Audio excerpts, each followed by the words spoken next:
If you want to put ramps on so that you can get your equipment into the main body of the vehicle, we get these parts round here.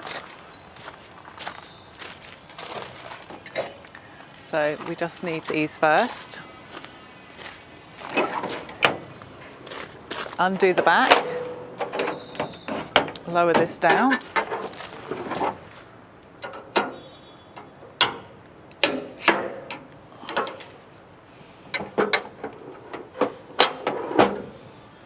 To take the side ramps off is quite a simple process.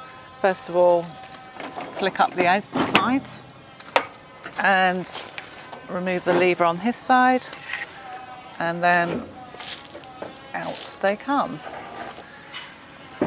Once we've removed the panels, they slot in to the back ramp here. Fairly easy process. These are your ramps in place, ready to go.